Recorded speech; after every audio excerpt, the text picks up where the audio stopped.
Um, Carrie Cassidy's just put out an interview by the author of a book called The Ringmakers of Saturn. And I'm going to add my 2 cents to that. I think his name is Norman Bergstrom. I bought the book when it came out, but it has no cover, the one I have now, and it only goes up to page 64. The rest is missing. But it basically sets out to prove with mathematics, diagrams, and color photos that there are giant vehicles creating the rings of Saturn using some kind of electromagnetic power. So I don't know if this is true or not. I've seen the pictures in his book, and I went to NASA, the Cassini photographs, and looked at them, and the vehicles are there, but NASA says they're just little plumes on the edges of the rings, but they are the vehicles, which seem to range in size from 2,500 miles long to 6,000 miles long or larger, 400 miles in diameter. So something I know that is the electromagnetic fields around a planet have an upper and lower half,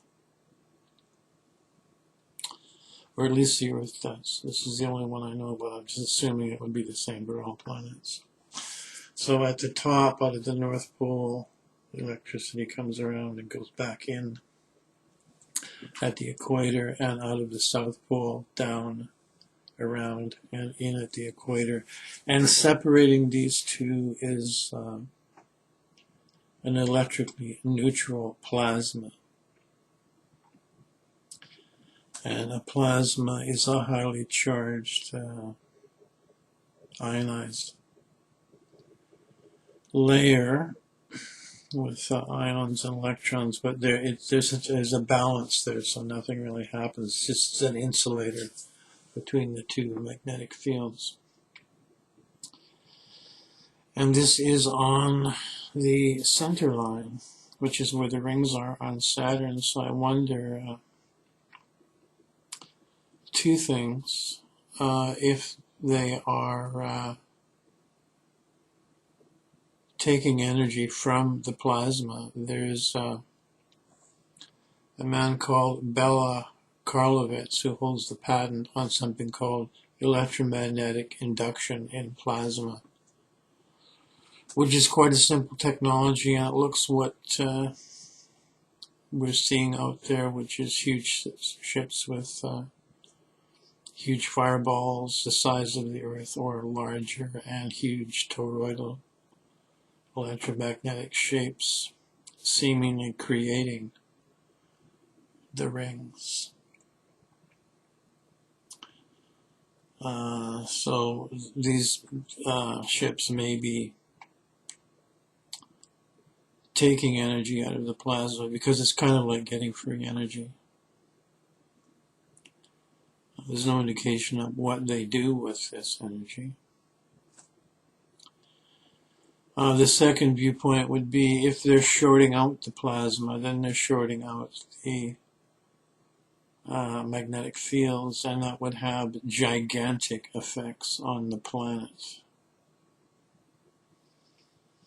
I don't know what those would be, but this gets on the scale of manipulating what happens with an entire planet. And in the book he says these ships are also seen at the edges of the banding on Saturn, so maybe they're also directly controlling the atmosphere.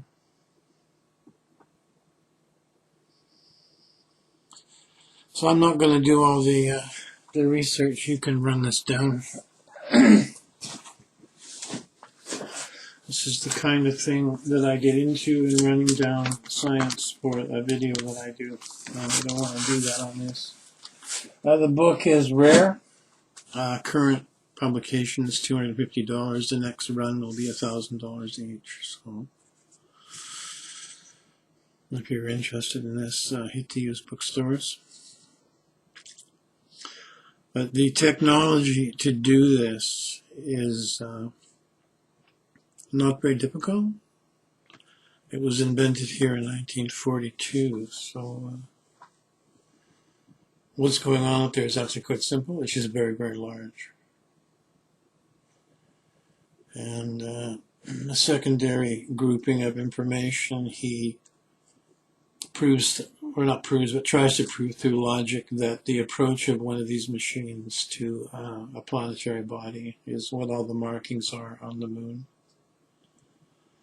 and Mars, and many of the moons of Saturn are being electrically manipulated. And he says we should pay attention to this.